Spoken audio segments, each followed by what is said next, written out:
Today I'm going to taste 15 of Steam Next Fest demos. Stay till the end to see which game is the best in my opinion. Let's start with Mandragora. Mandragora immediately stands out because of the sound design. The atmosphere is heavy in a really controlled way. The ambient audio carries a lot of tension. Oh fuck. And the voice acting actually feels intentional. Not like a placeholder demo lines. It adds a lot of flavor to the world. Oh fuck. The combat is deliberate. You can't just mash through encounters. Stamina matters, positioning matters. And every hit feels impactful. Now, it's not breaking new ground. If you played a lot of Soulslike, you recognize the structure. The movement can feel slightly stiff at times, but overall it feels confident. It knows exactly what it wants to be and it executes it well. Oh, look at that talent tree, oh my god. And I can mix match between all of those skill trees. I don't have to be fixated only on one of the... Oh, I love games like this. I love when I do it. Boy, oh boy.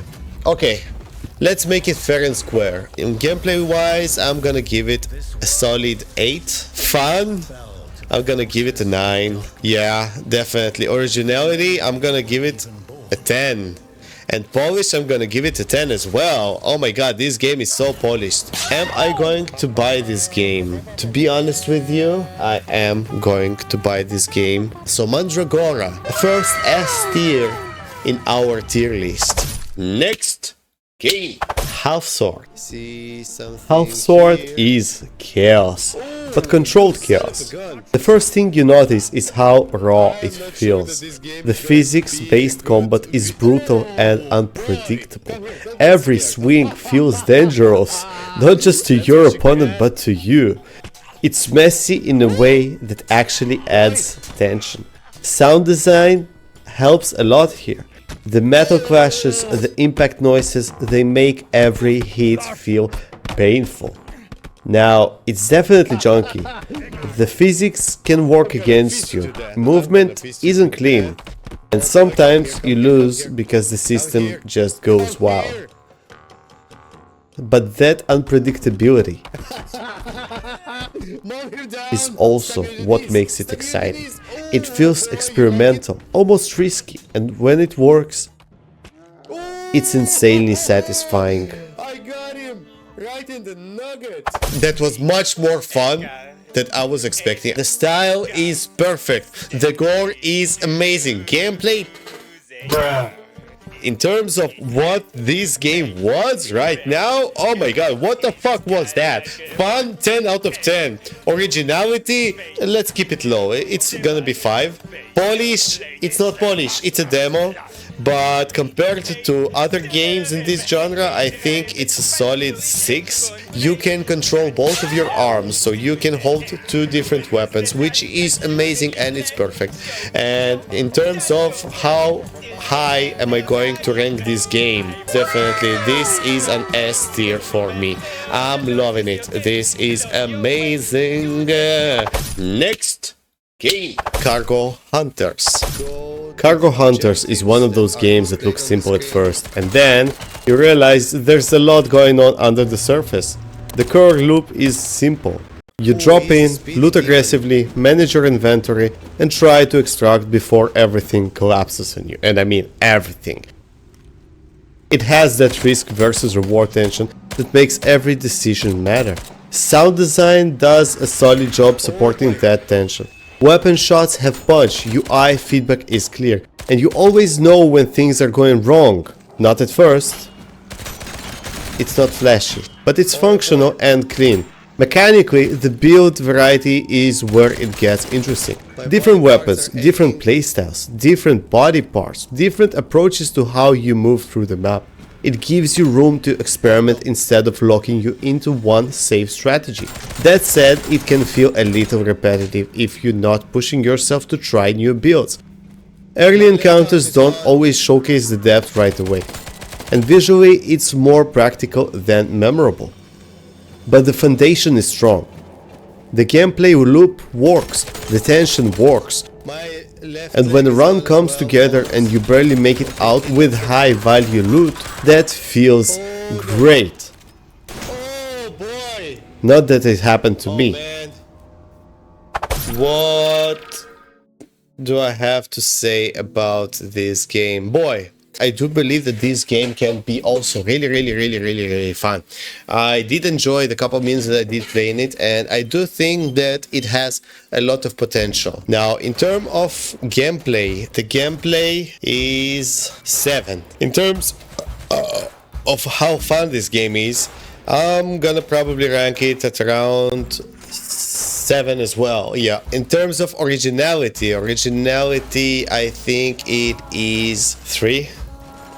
And in terms of polish, it's rough. The gameplay itself is polished, okay? The mechanics, the controls are pretty polished. Everything else, the whole package is not that polished, and I'm going to give it a 4. Am I going to buy it right away? No. Am I going to consider buying it somewhere along the way? Probably yes, and I am going to rank it as a B tier. A decent game that has potential. Next game, Cinderia.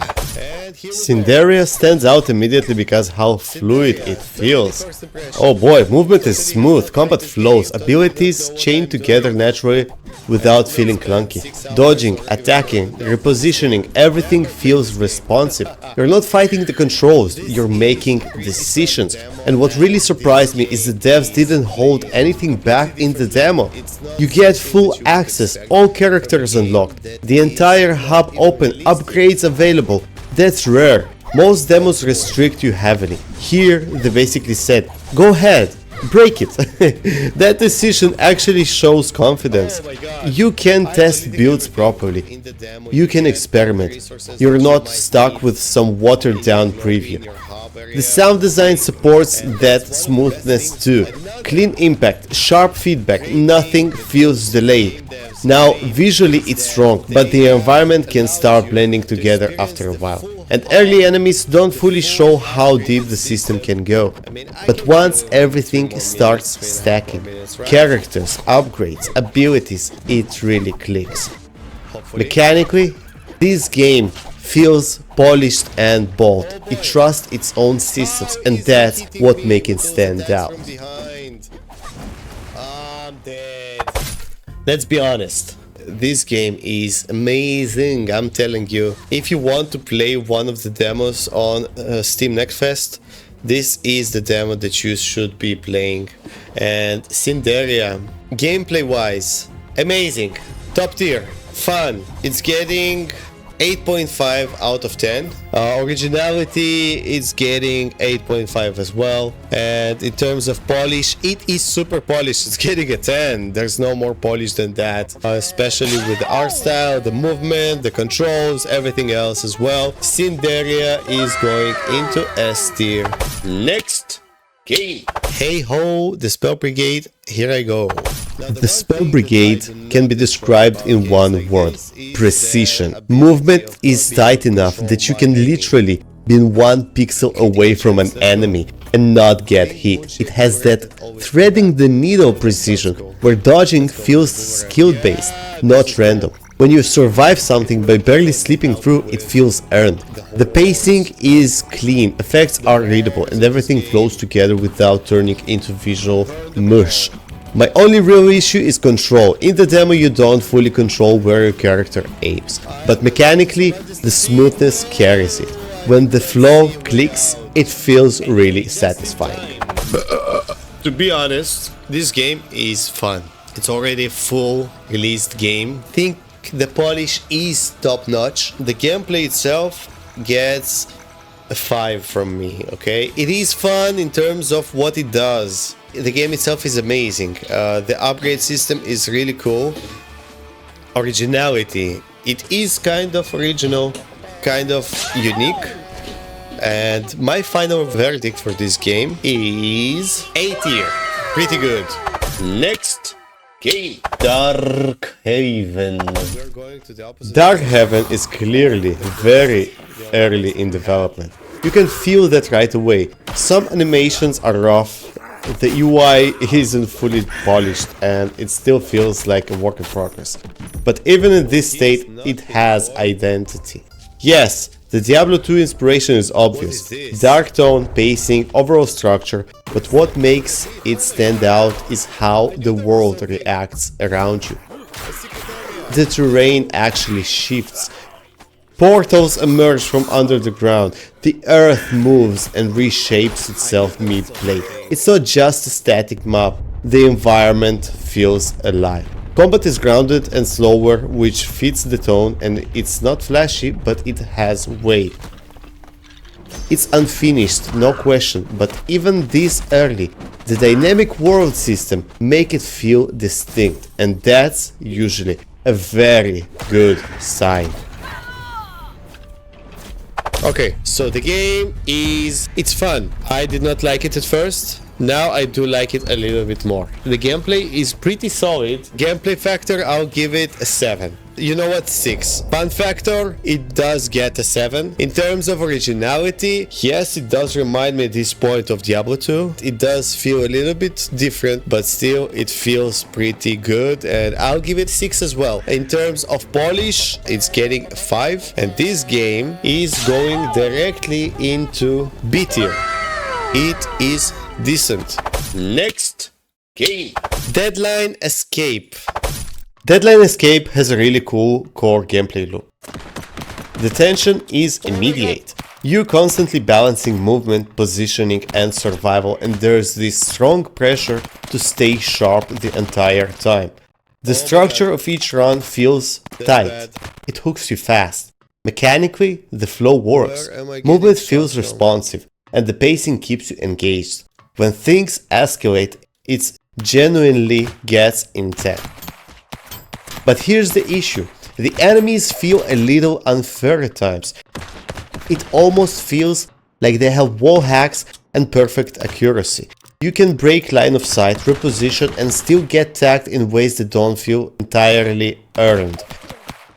That doesn't ruin the experience, but it does shift the tension from challenging to occasionally frustrating. Still, the core loop is strong.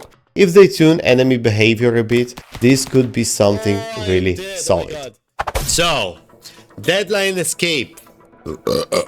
First of all, the gameplay is not that bad. It gets a 6.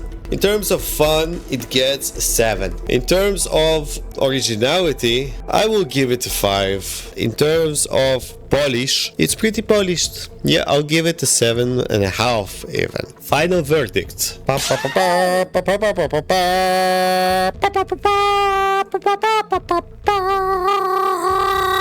A B tier. Next game. Box Autocratica. I played Pax Autocratica offline and managed to do one full run, and the core idea actually impressed me. There's something ambitious there, but during the stream the game crashes and I had to move on. It's clearly not fully ready yet. This one just needs more time to cook. I am sorry, Pax Autocratica. I'll give it a C tier, mid, just because I did play it a little bit and I don't want to misjudge it too much. Next game, Vortica. Vortica has a really cool dungeon feel. What I liked most is that rooms stay dark and completely unseen until you actually enter them. It adds tension. You're not pre-reading the map, but discovering it in real time. It actually reminded me a little bit of Enter the Gungeon, and it's a good thing. Combat is clean and readable, but my main issue is the lack of proper dodge mechanic. In a game built around tight rooms and enemy pressure, not having that extra layer of defensive control make things feel a bit limited. The foundation is strong though. The atmospheric and room design is killing it. Gameplay wise, this game gets a solid 5. Fun? Yeah, it's okay. It gets a solid 6. I don't know if it's an original game that much. I'll give it a solid 6. And another one that we need to consider is the polish of the game, and here the game gets a solid 8. It's pretty polished. I do love that the aim has this aim assist line and also shows you where the cursor is. Vortica. I'm gonna put Vortica into B tier. It's not to my liking. It's not the best game that I have ever played, but it's decent on its own. It's not that bad. It's just not my type of games. Next game. Sulfur. I get a katana. Sulfur is just a really strong package. Mechanically, it feels solid. Everything responds the way you expect it to. Combat is smooth, movement is clean, and nothing feels clunky or delayed. The art style is fun without being messy. It has personality, but it's still readable when things get chaotic. And the music, honestly, top-notch. It elevates the whole experience. It doesn't just sit in the background, it drives the pace. Nothing about it feels half-finished. It feels confident, polished, and cohesive. Let's finish this. Yeah. So, my thoughts. Gameplay-wise, this game is amazing. From the get-go, it gets a solid 8.9. Fun-wise, it gets also pretty solid 8.9 points. In terms of originality, this game is great. It gets a solid 8.5. And in terms of polish, it is super polished. Let me check real quick. Is this game already out or it is just... Yeah, the full game is out and it's on sale on Steam now. 30% sale. I like this game. I think that I might buy this game for myself and keep on going and exploring even more, or even making guides or videos on my channel. So I am putting it in a solid S tier. Next game. Hellmart.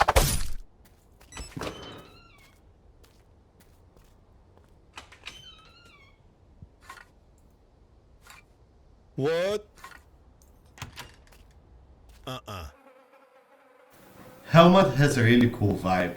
When you step outside, there's this genuine feeling of loneliness. The empty spaces, the quiet, it creates tension without trying to harm.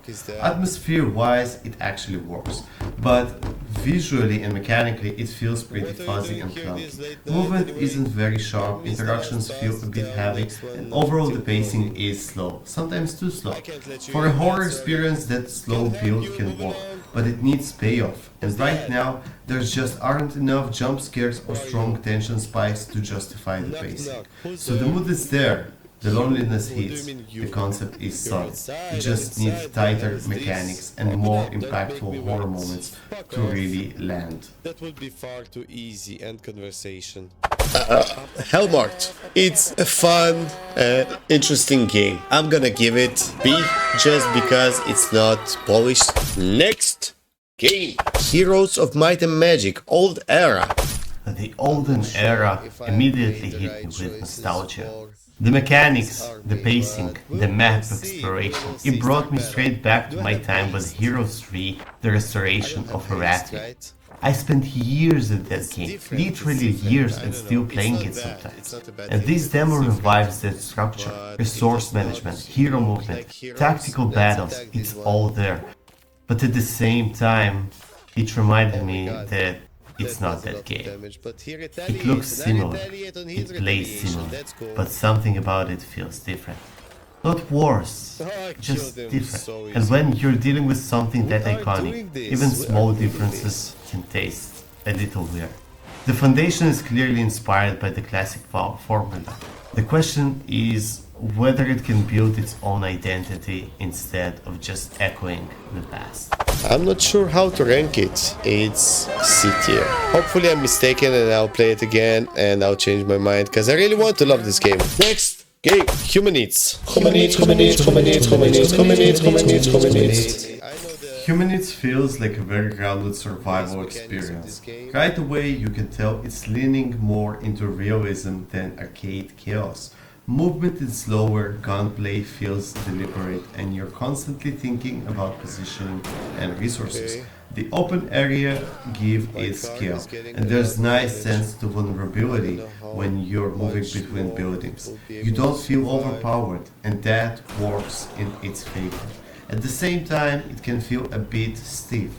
Some animations lack smoothness, and the pacing might feel slow. if you're expecting constant action. But the tone is consistent. It knows it's going for a more serious survival vibe, and it commits to that. Okay, so HumanitZ. Is it good? Yes. Gameplay, I'll give it 7. Fun, 8. Solid. Originality, it deserves 7. Polish, it's pretty polished. It's a solid 80. Next game in Falsus. In Falsus is basically a rhythm-focused experience. Think Guitar Hero energy, but with its own style. What I liked immediately is how responsive it feels. When you hit notes cleanly, there's the tight feedback loop that makes it satisfying. Timing matters, precision matters, and when you're locked in, it flows. The virtual presentation supports the rhythm well. It's clean enough to stay readable, but still stylish enough to feel alive. That said, rhythm games live or die by how consistent the timing window feels, and here it's mostly solid. But there were moments when it felt slightly off, like the input didn't perfectly match the beat. Still, the foundation is strong. When the mechanics click and you start syncing to the track, it genuinely feels amazing. That was fun. I do think that it deserves more than I can give it. I'm not a big fan of these kind of games, but I am going to give it an A tier for sure. Next game, Umigari. Umigari is bizarre in the best way. I mean, it has that very specific Japanese kind of weird. Slightly surreal, slightly unpredictable. When you're not always sure what's going to happen next, but you're curious enough to keep on going. And mechanically, it's simple and clean. Movement feels smooth, and the systems don't fight you. But what really carries it's the vibe. It leans into its oddness instead of trying to tone it down. At times it feels chaotic, at times it feels almost nonsensical, but somehow it works. It's strange, it's unconventional, and honestly, it's fun as hell. Thanks God I cannot. I'm loving this idea. I don't think that it is polished. I don't think that it is perfect. I don't think that it is great. I'm just loving the idea of playing this game. I will rank it most definitely B tier. Yeah. Anyway, guys, this was an amazing stream. It was much longer than I thought. I thought it's going to be 3 hours, but it was 5 hours instead. It was fun. Thanks to everybody for watching. Thanks everybody for joining in, and thanks for the follows. I really appreciate it. If you would like to see me playing more games like this during this fest or during any other event of Steam or any other videos, because I am doing a lot of videos on my YouTube channel, and feel free to join me on Sundays, Tuesdays and Fridays on Twitch, and I'll see you all guys on